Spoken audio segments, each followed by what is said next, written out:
अधिकारियों से कहा, सभी घरों के मालिकों और नागरिकों को सुरक्षित स्थानों पर लाकर राहत पहुंचाई जाए। इन लोगों की मदद के लिए सभी साधन जुटाए जाएं। राजा ने सबसे पहले अपनी प्रजा को शांत करने की कोशिश की। उसने लोगों से कहा, आप सभी को घबराने की कोई आवश्यकता नहीं है। हम एकजुट होकर इस संकट का सामना करेंगे। राजा के इस विश्वास ने लोगों को सहारा दिया और वे राहत कार्य में शामिल हो गए। राजा ने सभी अस्पतालों और चिकित्सा दलों को आपातकालीन सेवाएं देने के लिए आदेश दिया और जो लोग मलबे में दबे थे, उन्हें निकालने के लिए अपनी सेना को भेजा। राजा का यह साहस और संयम देखकर लोग दंग रह गए। वह खुद भी संकट की घड़ी में अपने महल से बाहर निकला और प्रजा के बीच में रहा। राजा की उपस्थिति ने पूरे राज्य में उत्साह का संचार किया। सभी लोग बिना किसी घबराहट के राहत कार्यों में जुट गए। राजा ने यह दिखाया कि संकट के समय में केवल प्रशासनिक आदेश ही नहीं, बल्कि व्यक्तिगत नेतृत्व भी महत्वपूर्ण होता है। राहत कार्य और पुनर्निर्माण। भूकंप के बाद के दिनों में राजा ने राहत कार्यों के लिए सभी संसाधन जुटाए। उसने अपने प्रशासनिक अधिकारियों से कहा, हमारी पहली प्राथमिकता यह होनी चाहिए कि जितने भी लोग घायल हुए हैं, उन्हें त्वरित चिकित्सा सहायता दी जाए। इसके बाद हम उन घरों और इमारतों को फिर से बनवाएंगे जो भूकंप में नष्ट हो गए हैं। राजा ने विशेष अभियान चलाए, जिसमें मलबे से दबे लोगों को निकाला गया और उन्हें सुरक्षित स्थानों पर पहुंचाया गया। उसने अपनी सेना और नागरिकों के सहयोग से पूरे राज्य में पुनर्निर्माण कार्य शुरू किया। यह कार्य बहुत ही चुनौतीपूर्ण था, लेकिन राजा और उसकी प्रजा ने मिलकर इस कार्य को संभव किया। राजा इब्राहिम ने अपनी पूरी शक्ति और संसाधनों का उपयोग करते हुए राज्य के पुनर्निर्माण का कार्य किया। उसके आदेश से सड़कों और भवनों को फिर से बनाने के लिए सामग्री जुटाई गई। घायल लोगों का इलाज किया गया और जो लोग अपंग हो गए थे, उन्हें सहायता दी गई। राजा ने यह सुनिश्चित किया कि इस कठिन समय में हर किसी को सहायता मिले और राज्य की स्थिति फिर से सामान्य हो। उसने अपने राज्य के निवासियों से अपील की, हम सभी एक हैं और हमें मिलकर इस संकट से उबरना है। हम इसे केवल एकजुट होकर ही पार कर सकते हैं। राजा का संदेश और भविष्य की तैयारी। भूकंप के बाद के कई महीनों तक राहत कार्य चलते रहे। राजा ने इस घटना से यह सीखा कि किसी भी संकट के लिए पहले से तैयारी रखना अत्यंत आवश्यक है। राजा ने अपने प्रशासन में बदलाव किए और प्राकृतिक आपदाओं के लिए एक मजबूत योजना बनाई। उसने बुनियादी ढांचे को और मजबूत किया और प्राकृतिक आपदाओं से निपटने के लिए विशेष दल बनाए। राजा इब्राहिम का यह दृष्टिकोण और उनकी मेहनत ने उनके राज्य को और अधिक मजबूत बना दिया। लोगों में विश्वास बढ़ा और उन्हें यह महसूस हुआ कि उनके राजा का नेतृत्व न केवल शाही सुख सुविधाओं में है, बल्कि संकट के समय में वह अपने प्रजा के साथ खड़ा रहता है। निष्कर्ष। राजा इब्राहिम के शासन में आए भूकंप ने यह साबित कर दिया कि एक सच्चा शासक वह होता है जो अपने प्रजा के साथ संकट के समय खड़ा होता है और उसे संकट से उबारने के लिए हर संभव प्रयास करता है। राजा का नेतृत्व केवल युद्धों में नहीं, बल्कि संकटों में और कठिनाइयों के समय में भी दिखता है। इस घटना ने यह भी सिखाया कि प्राकृतिक आपदाएं किसी भी समय हो सकती हैं और हमें हमेशा इसके लिए तैयार रहना चाहिए। बीरबल की चतुराई और समझदारी की कहानियां बहुत प्रसिद्ध हैं। अकबर के दरबार में बीरबल का नाम उनके अद्भुत बुद्धिमानी और निपुणता के लिए लिया जाता था। वह किसी भी समस्या को त्वरित और प्रभावी तरीके से हल करने में माहिर थे। एक ऐसी ही घटना है जब बीरबल ने दूसरे देश के धोखेबाज और अपराधी को बंदी बनाया और उसे अकबर के दरबार में लाया। इस घटना में बीरबल ने अपनी बुद्धिमानी से न केवल अपराधी को पकड़ने में मदद की, बल्कि उसकी सजा भी दिलवाई। आइए हम जानते हैं उस दिलचस्प कहानी के बारे में। कहानी की शुरुआत। यह एक सामान्य दिन था। अकबर और बीरबल अपने महल के बगीचे में सैर कर रहे थे। तभी अकबर को अपने मंत्री से खबर मिली कि पड़ोसी राज्य से कुछ लोग उनके राज्य में आए हैं, जो व्यापार के बहाने से यहाँ कुछ अवैध गतिविधियां कर रहे हैं। अकबर ने तुरंत अपने सेना प्रमुख को आदेश दिया कि इन व्यक्तियों पर नजर रखी जाए और उन्हें किसी भी अवैध काम करने से रोका जाए। राज्य की सीमाओं पर तैनात सैनिकों ने उन संदिग्ध व्यापारियों को देखा और उन्हें पकड़ने की कोशिश की, लेकिन वे लोग हमेशा कोई न कोई बहाना बनाकर बच जाते थे। कुछ दिनों बाद खबर आई कि ये व्यापारी दूसरे देश के थे और उनका इरादा कुछ गड़बड़ करने का था। अकबर परेशान हो गए और उन्होंने बीरबल से पूछा, बीरबल, हमें इन धोखेबाजों से कैसे निपटना चाहिए? क्या तुम कुछ कर सकते हो? बीरबल ने मुस्कराते हुए कहा, महाराज, चिंता मत करें। मैं इन धोखेबाजों को जल्द ही पकड़ लूंगा। बस मुझे थोड़ी सी अनुमति और समय चाहिए। अकबर ने हामी भर दी और बीरबल को पूरी छूट दे दी। धोखेबाजों का पता लगाना। बीरबल ने अपनी योजना पर काम करना शुरू किया। उन्होंने इन संदिग्ध व्यापारियों के बारे में अधिक जानकारी इकट्ठा करने के लिए अपने जासूसों को भेजा। कुछ दिनों बाद बीरबल को यह जानकारी मिली कि ये व्यापारी दूसरे राज्य के नहीं, बल्कि एक और दूर देश के थे और उनका मुख्य उद्देश्य अकबर के राज्य में अवैध व्यापार करना था। बीरबल ने पाया कि इन व्यापारियों के पास एक गुप्त योजना थी, जिसमें वे अकबर के राज्य में आने वाली वस्तुओं पर भारी टैक्स वसूलने के बाद उन्हें कागजों में छुपाकर निकालने वाले थे, जिससे अकबर को भारी नुकसान हो सकता था। अब बीरबल ने फैसला किया कि वह इन धोखेबाजों को उनकी ही चाल में फंसा कर पकड़ेंगे। उन्होंने अपनी पूरी योजना तैयार की और इसे लागू करना शुरू किया। बीरबल की चाल। बीरबल ने इन व्यापारियों से मिलने के लिए एक व्यापारी के रूप में खुद को प्रस्तुत किया। बीरबल ने इन लोगों से संपर्क किया और उन्हें अपने व्यापार में भागीदार बनने का प्रस्ताव दिया। वह जानता था कि ये लोग बहुत लालची हैं और पैसे के लालच में उन्हें आसानी से फंसाया जा सकता है। बीरबल ने इन व्यापारियों से कहा, मेरे पास कुछ ऐसे दुर्लभ सामान हैं जिनकी आपके देश में बहुत मांग होगी। यदि आप इस सौदे में शामिल होते हैं तो हम दोनों को बहुत फायदा होगा। यह सुनकर उन व्यापारियों का लालच बढ़ गया। उन्होंने बीरबल से सौदे की शर्तों पर बात की और जल्दी ही सौदा तय कर लिया। अब बीरबल ने इन धोखेबाजों से कहा कि वह कुछ खास वस्तुएं लाएगा, लेकिन इसके लिए उन्हें पहले कुछ पैसे देने होंगे ताकि वह सामान खरीद सके। व्यापारियों ने बिना किसी हिचकिचाहट के पैसे दे दिए, क्योंकि उन्हें पूरा विश्वास था कि बीरबल उनके लिए अच्छा सामान लाएगा। इसके बाद बीरबल ने उन पैसों के बदले कुछ सस्ते और कम मूल्य वाले सामान लेकर उन्हें धोखा दिया। यह सामान व्यापारियों को बेहद महंगा और दुर्लभ दिखने वाला था, जबकि असल में वे सिर्फ बीरबल की चाल का शिकार हो रहे थे। बीरबल का खुलासा और गिरफ्तारी। कुछ दिन बाद जब व्यापारियों को यह समझ में आ गया कि उन्हें ठगा गया है, तो उन्होंने बीरबल से संपर्क किया और सामान के बदले अपने पैसे वापस मांगे। बीरबल ने उन्हें जवाब दिया, यह सौदा आप ही के निर्णय पर हुआ था। आपने अपनी आंखों से जो देखा, उसी के आधार पर सौदा किया। अब जब आप समझ गए कि यह सामान आपके लिए क्या है, तो इसके बदले कुछ नहीं हो सकता। यह सुनकर व्यापारियों को गुस्सा आ गया और उन्होंने बीरबल के खिलाफ अपने देश के अधिकारियों से शिकायत करने की धमकी दी। लेकिन बीरबल ने मुस्कराते हुए कहा, आप जैसा सोचते हैं वैसा कुछ नहीं है।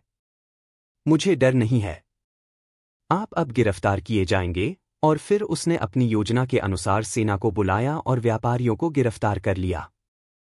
बीरबल ने इन धोखेबाजों को पकड़ा और उन्हें अकबर के दरबार में पेश किया।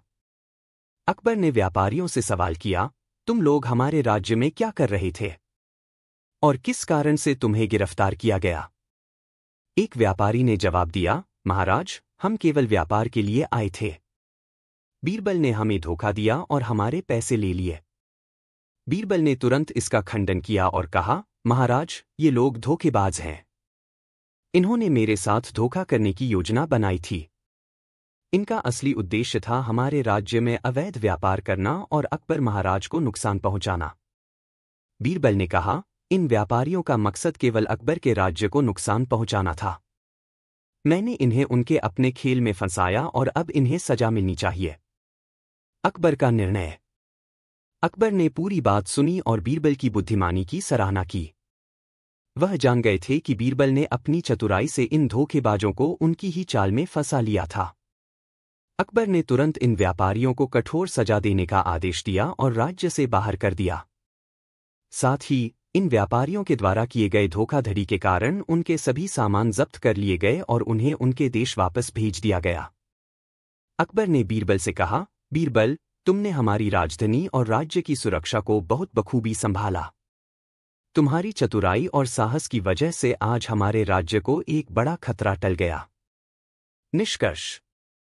यह घटना यह साबित करती है कि बीरबल केवल अकबर के दरबार के सबसे समझदार मंत्री ही नहीं थे, बल्कि उनकी बुद्धिमानी और चतुराई ने न केवल राज्य की सुरक्षा को सुनिश्चित किया, बल्कि अन्य देशों के धोखेबाजों को भी उनकी ही चाल में फंसा दिया। बीरबल की यह कहानी यह सिखाती है कि किसी भी चुनौती का सामना धैर्य, समझदारी और चतुराई से किया जा सकता है, और यह हमें जीवन में कभी भी अपने विवेक का प्रयोग करने की प्रेरणा देती है। बीरबल, अकबर के दरबार के सबसे चतुर और बुद्धिमान मंत्री, हमेशा अपनी बुद्धिमानी और चतुराई से अद्भुत कार्यों को अंजाम देते थे। उनका दिमाग ताजगी और स्पष्टता से भरा होता था, और उन्होंने अकबर के राज्य को कई संकटों से बचाया। बीरबल की कहानियां न केवल उनकी कूटनीति, बल्कि उनकी इंसानियत, समझदारी और समस्याओं को हल करने की क्षमता को भी दर्शाती है। यह कहानी एक ऐसे समय की है जब व्यापार और व्यापारियों की गतिविधियां एक महत्वपूर्ण हिस्सा बन चुकी थी। यह घटना बीरबल से जुड़ी हुई है, जो न केवल अकबर के दरबार में मंत्री थे, बल्कि राज्य के व्यापारिक मुद्दों को सुलझाने में भी माहिर थे। कहानी की शुरुआत। यह कहानी उस समय की है जब अकबर के राज्य में व्यापार बहुत बढ़ चुका था। राज्य में हर तरह के व्यापारी, दुकानदार और कारोबारी अपने व्यवसाय को विस्तार देने की कोशिश कर रहे थे। अकबर ने अपने राज्य में व्यापारियों के लिए कई योजनाएं बनाई थीं ताकि राज्य की अर्थव्यवस्था को समृद्ध किया जा सके। व्यापारियों को विशेष छूट दी गई थी ताकि वे बेझिझक व्यापार कर सकें। लेकिन साथ ही साथ यह भी देखा गया कि कुछ व्यापारी व्यापार के नाम पर धोखाधड़ी और अनैतिक तरीके से लाभ कमा रहे थे। अकबर के राज्य में कुछ व्यापारी ऐसे थे जो अपनी चालाकी से बाजार को प्रभावित करने और व्यापार में अपने लाभ के लिए अवैध तरीके अपना रहे थे। एक दिन अकबर को यह जानकारी मिली कि कुछ व्यापारी मिलकर बाजार में महंगाई और सामान की कमी पैदा कर रहे हैं ताकि वे अधिक मुनाफा कमा सकें। अकबर ने बीरबल को बुलाया और कहा, बीरबल, मुझे यह खबर मिली है कि कुछ व्यापारी हमारे राज्य की अर्थव्यवस्था से खिलवाड़ कर रहे हैं। क्या तुम इस समस्या का हल निकाल सकते हो? बीरबल ने मुस्कराते हुए कहा, महाराज, व्यापार एक ऐसा क्षेत्र है जिसमें धोखाधड़ी के मामले आम होते हैं। लेकिन यदि हम इसे सही तरीके से संभालें, तो हम इन व्यापारियों को उनके खेल में ही हरा सकते हैं। मुझे केवल थोड़ी सी जानकारी और समय चाहिए, और मैं इस समस्या का समाधान खोज लूंगा। बीरबल की योजना। बीरबल ने अपनी योजना तैयार की। वह जानता था कि केवल इन व्यापारियों को पकड़ने से कुछ नहीं होगा, बल्कि उन्हें यह महसूस कराना जरूरी था कि उन्होंने जो गलत किया है, उसका परिणाम क्या होगा। बीरबल ने सोचा कि सबसे पहले तो वह उन व्यापारियों को उनके ही खेल में फंसाएगा। इसके लिए उसे कुछ रणनीतियां बनानी होंगी ताकि वह उन्हें बिना किसी संघर्ष के पकड़ सके। बीरबल ने सबसे पहले इन व्यापारियों के बारे में जानकारी एकत्रित करनी शुरू की। वह जानता था कि इन व्यापारियों के पास एक गुप्त योजना है। उन्होंने विभिन्न व्यापारियों से उनके बारे में जानकारी प्राप्त की और फिर उनके चाल चरित्र का विश्लेषण किया। बीरबल ने यह भी सुना था कि कुछ व्यापारी महंगे सामान के नाम पर सस्ते और घटिया वस्त्रों का व्यापार कर रहे थे। एक दिन बीरबल ने अपनी योजना को लागू करना शुरू किया। उसने व्यापारियों को एक स्थान पर बुलाया और एक व्यापारिक बैठक का आयोजन किया। बैठक में बीरबल ने सभी व्यापारियों को एक साथ बुलाया और उन्हें एक नए व्यापारिक अवसर के बारे में बताया। बीरबल ने कहा, मेरे पास एक बहुत अच्छा व्यापारिक प्रस्ताव है। यदि आप लोग इसमें शामिल होते हैं, तो हम सब मिलकर अच्छा मुनाफा कमा सकते हैं। व्यापारियों को बीरबल का प्रस्ताव बहुत आकर्षक लगा। वह सोच रहे थे कि यह एक अच्छा मौका हो सकता है। बीरबल ने कहा, मैं आपको एक विशेष प्रकार का सामान प्रदान करूंगा जो आपके बाजार में बहुत डिमांड में होगा, और बदले में आप मुझे कुछ पैसे देंगे ताकि मैं इसे आप तक पहुंचा सकूं। बीरबल ने उन्हें इस सौदे के लिए एक बड़ा प्रस्ताव दिया, जिसमें उन्होंने बताया कि किस तरह से वे सभी मिलकर ज्यादा मुनाफा कमा सकते हैं। व्यापारी बीरबल के प्रस्ताव में फंस गए। उन्होंने बिना ज्यादा सोचे समझे बीरबल से पैसा दे दिया। लेकिन असल में बीरबल ने उनके पैसे तो ले लिए, लेकिन बदले में वह उन्हें घटिया और सस्ता सामान देने की योजना बना चुका था। धोखाधड़ी का पर्दाफाश। जब व्यापारी सामान प्राप्त करने के लिए बीरबल से मिलने गए, तो उन्हें पता चला कि वह सामान बिल्कुल भी वैसा नहीं था जैसा उन्होंने सोचा था। यह सस्ता और घटिया सामान था, जिसे वे आसानी से अपने ग्राहकों को नहीं बेच सकते थे। अब व्यापारियों को समझ में आ गया कि उन्हें ठगा गया है, लेकिन यह अब बहुत देर हो चुकी थी। उन्होंने बीरबल से अपना पैसा वापस मांगा, लेकिन बीरबल ने कहा, आप लोग मेरी योजना का हिस्सा बने थे और आप जानते थे कि आपको मुझसे क्या मिल रहा है। यह आपका ही फैसला था। अब आप मुझे दोषी क्यों ठहरा रहे हैं? बीरबल ने आगे कहा, मैंने आपको दिखाया कि अगर आप धोखाधड़ी करते हैं तो इसका क्या परिणाम होता है। मैंने आपको एक छोटी सी झलक दी कि व्यापार में अवैध तरीके से पैसा कमाने से अंत में आपको ही नुकसान होगा। अब आप मुझसे पैसा वापस मांग रहे हैं, लेकिन यह आप पर निर्भर था कि आप इस व्यवसाय को सही तरीके से चलाते। व्यापारी बहुत शर्मिंदा हुए। वे अपनी गलतियों को समझ गए और अब उनके पास कोई विकल्प नहीं था। बीरबल ने उन व्यापारियों को पूरी तरह से नकार दिया और कहा, जो लोग अपने व्यवसाय में छल करते हैं उनका भविष्य हमेशा अंधकार में होता है। अब आप अपनी गलती का परिणाम भुगतें। अकबर का निर्णय और बीरबल की समझदारी। बीरबल ने व्यापारियों को पकड़ने के बाद उन्हें अकबर के दरबार में पेश किया। अकबर ने व्यापारियों से पूछा, तुम लोग मेरे राज्य में धोखाधड़ी क्यों कर रहे थे? व्यापारी ने जवाब दिया, महाराज, हमें लगा था कि बीरबल से हमें अच्छा सामान मिलेगा और हम मुनाफा कमा सकेंगे, लेकिन हमें यह नहीं पता था कि हम अपनी ही चाल में फंसेंगे। अकबर ने बीरबल से पूछा, तुमने इन व्यापारियों को कैसे पकड़ लिया? बीरबल ने मुस्कराते हुए कहा, महाराज, व्यापार में बहुत से लोग धोखाधड़ी करते हैं, लेकिन अगर हम अपनी चालों को समझें और उनका विरोध करें तो हम उनका सामना आसानी से कर सकते हैं। मैंने इन्हें उनके ही खेल में फंसाया। अकबर ने बीरबल की बुद्धिमानी की सराहना की और कहा, बीरबल, तुम्हारी चतुराई ने हमारे राज्य को बचाया। तुमने इन व्यापारियों को उनकी ही चाल में फंसा दिया और हमारी अर्थव्यवस्था को नुकसान पहुंचाने से बचाया। अकबर ने उन व्यापारियों को सजा देने का आदेश दिया, लेकिन बीरबल ने यह सुनिश्चित किया कि उन्हें व्यापार में सुधार करने का एक और मौका दिया जाए। बीरबल ने उन्हें सिखाया कि व्यापार में ईमानदारी और सच्चाई सबसे महत्वपूर्ण होती है। निष्कर्ष। यह कहानी यह दिखाती है कि बीरबल का दिमाग केवल समस्याओं को हल करने के लिए नहीं था, बल्कि वह समाज की सच्चाई और नैतिकता को समझने में भी सक्षम था। उन्होंने एक चतुर योजना से न केवल व्यापारियों को उनके गलत काम में फंसाया, बल्कि उन्हें यह भी सिखाया कि धोखाधड़ी और अनैतिकता से कभी भी सफलता नहीं मिलती। यह कहानी यह सिखाती है कि व्यापार में सफलता पाने के लिए ईमानदारी और परिश्रम की आवश्यकता होती है, और यही कारण है कि बीरबल अकबर के दरबार में सबसे चतुर और सम्मानित मंत्री माने जाते थे। बीरबल अकबर के दरबार के सबसे चतुर और समझदार मंत्री के रूप में प्रसिद्ध थे।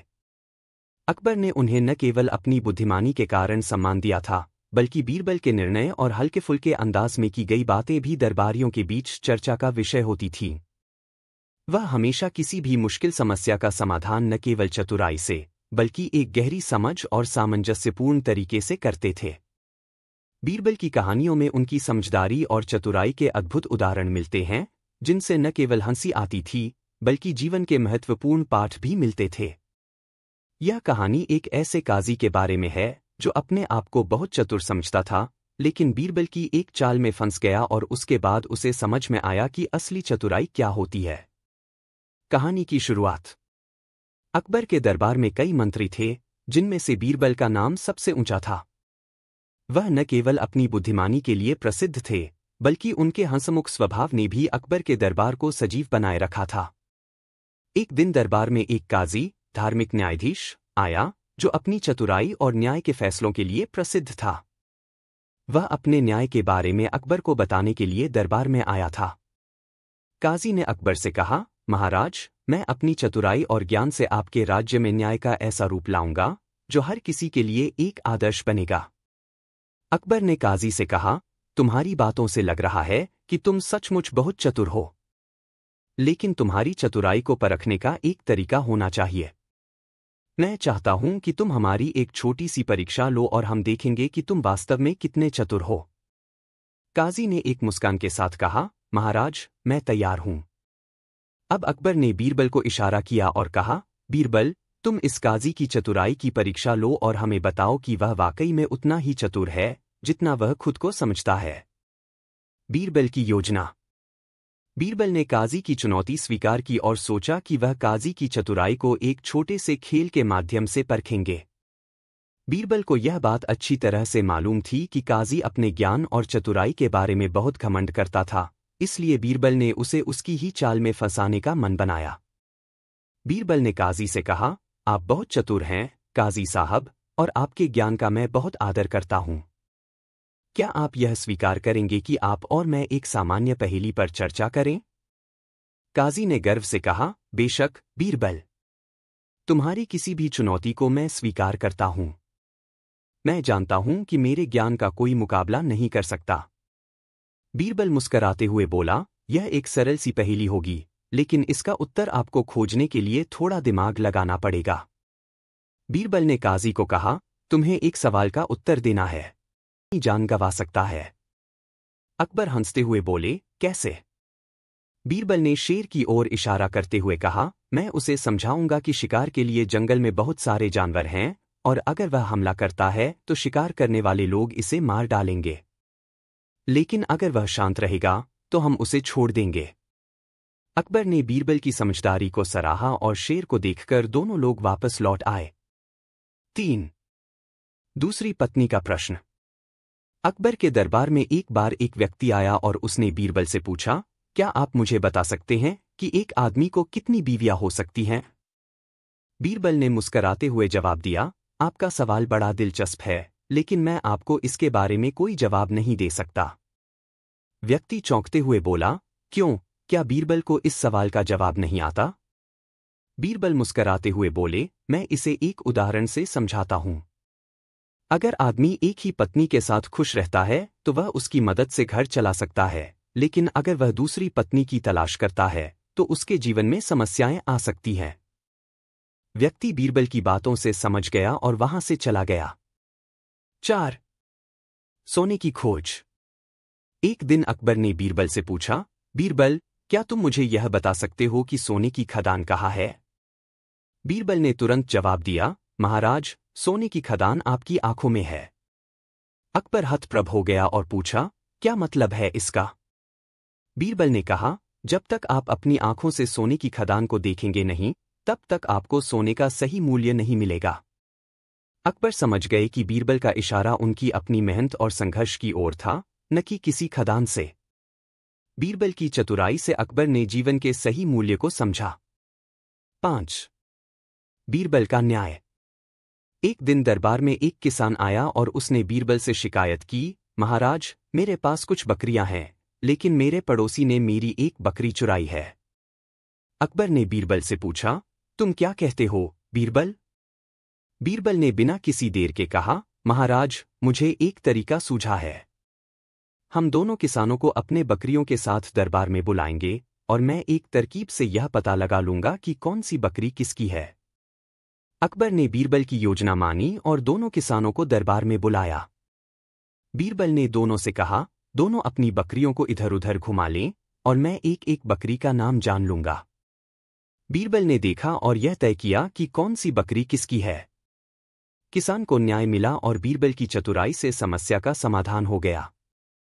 निष्कर्ष। बीरबल की कहानियां आज भी लोगों को बुद्धिमानी, चतुराई और समझदारी का संदेश देती हैं। उन्होंने हर समस्या का समाधान त्वरित और समझदारी से किया। अकबर और बीरबल के रिश्ते में एक गहरी मित्रता और विश्वास था, और बीरबल की समझदारी ने अकबर के शासन को और भी बेहतर बनाया।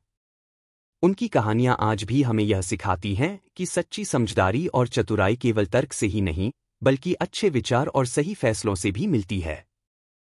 बीरबल अकबर के दरबार में एक ऐसे मंत्री थे जिनकी बुद्धिमत्ता और चतुराई के कारण वे हमेशा दरबार में सबसे अधिक सम्मानित होते थे।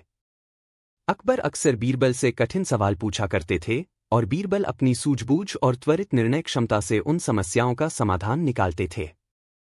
बीरबल ने चलाया अपना दिमाग ऐसी कई कहानियों का प्रतीक है जहां बीरबल अपनी चतुराई से किसी भी मुश्किल परिस्थिति का हल निकाल लेते थे। आइए जानते हैं उन कुछ प्रसिद्ध कहानियों को जिनमें बीरबल ने अपनी सूझबूझ और दिमागी क्षमता का बेहतरीन प्रदर्शन किया। 1. रानी की अंगूठी। एक दिन अकबर ने बीरबल से पूछा, बीरबल, तुम हमें एक ऐसा तरीका बताओ जिससे हम यह जान सकें कि हमारी रानी हमें सच्ची जानकारी दे रही है या नहीं। बीरबल ने सोचा और तुरंत कहा, महाराज, इस सवाल का समाधान मेरे पास है। आप रानी से कहिए कि वे एक अंगूठी दें जो केवल उन्हें ही पता हो। अकबर ने रानी से अंगूठी ली और उसे बीरबल के पास भेज दिया। बीरबल ने रानी के अंगूठी को देखकर कहा, महाराज, यह अंगूठी तो असल में रानी की नहीं है। अकबर हैरान होकर पूछा, तुम कैसे जान पाए कि यह अंगूठी असली नहीं है? बीरबल मुस्कराते हुए बोले, महाराज, रानी ने जो अंगूठी दी थी वह अंगूठी केवल रानी के पास हो सकती थी, लेकिन यह अंगूठी रानी की नहीं थी। अकबर ने बीरबल की चतुराई को सराहा और समझ गए कि बीरबल ने केवल अपनी सूझबूझ से पूरी स्थिति को पहचाना था। 2. झूठ बोलने वाले की पहचान। एक दिन अकबर ने बीरबल से कहा, बीरबल, क्या तुम यह जान सकते हो कि इस दरबार में कौन झूठ बोल रहा है? बीरबल ने तुरंत जवाब दिया, महाराज, इसमें कोई कठिनाई नहीं है। बस एक काम करें। सभी दरबारियों से कहिए कि वे अपनी पगड़ी के नीचे एक कागज रखकर उस पर लिखें कि मैं सच बोल रहा हूं। फिर हम जान सकते हैं कि कौन सच बोल रहा है और कौन नहीं। अकबर ने बीरबल की सलाह मानी और सभी दरबारियों से ऐसा ही करने को कहा। जब कागजों की जांच की गई तो पाया गया कि एक व्यक्ति ने कागज पर यह लिखा था, मैं सच बोल रहा हूं। बीरबल ने कहा, महाराज, यह व्यक्ति झूठ बोल रहा है, क्योंकि यदि वह सच बोलता तो उसे अपनी पगड़ी के नीचे कागज छिपाने की आवश्यकता नहीं होती। अकबर ने बीरबल की चतुराई को सराहा और वह व्यक्ति पकड़ा गया जो झूठ बोल रहा था। 3. नकली सोने की पहचान। एक दिन दरबार में एक व्यापारी ने बीरबल के सामने एक सोने की वस्तु रखी और कहा, बीरबल, आप तो इतने ज्ञानी हैं, क्या आप यह बता सकते हैं कि यह सोना असली है या नकली? बीरबल ने सोने की वस्तु को हाथ में लिया और मुस्कराते हुए बोले, महाराज, मुझे तो इसका एक बहुत सरल तरीका पता है। फिर उन्होंने सोने की वस्तु को आग में डाला। व्यापारी चौंका और बोला, बीरबल, आप इसे आग में क्यों डाल रहे हैं? यह तो सोना है, यह जल जाएगा। बीरबल ने कहा, यदि यह असली सोना है तो इसमें कोई फर्क नहीं पड़ेगा। यदि यह नकली है तो यह जलकर मिट्टी बन जाएगा। जैसे ही व्यापारी ने देखा कि सोने की वस्तु जलकर कुछ और बन गई, उसने यह स्वीकार किया कि वह वस्तु नकली थी। 4. 3 सवाल। एक दिन अकबर ने बीरबल से कहा, बीरबल, मैं तुम्हें 3 सवाल पूछूंगा और तुम तुरंत जवाब दो। बीरबल ने कहा, महाराज, मैं तैयार हूं। अकबर ने पहला सवाल पूछा, दुनिया का सबसे अच्छा भोजन क्या है? बीरबल ने तुरंत उत्तर दिया, महाराज, दुनिया का सबसे अच्छा भोजन वही है जो भूखा आदमी खा रहा हो। अकबर ने दूसरा सवाल पूछा, दुनिया का सबसे अच्छा रंग क्या है? बीरबल ने उत्तर दिया, महाराज, दुनिया का सबसे अच्छा रंग वही है जो किसी व्यक्ति की पसंद का हो। अकबर ने तीसरा सवाल पूछा, दुनिया का सबसे अच्छा समय क्या है? बीरबल ने कहा, महाराज, दुनिया का सबसे अच्छा समय वह है जो व्यक्ति अपने प्रियजन के साथ बिता रहा हो। अकबर बीरबल की इन चतुराई से हैरान रह गए और उनकी समझदारी की सराहना की। निष्कर्ष। बीरबल की कहानियां यह साबित करती हैं कि वह न केवल एक चतुर व्यक्ति थे, बल्कि उन्होंने हमेशा अपने दिमाग का सही इस्तेमाल किया।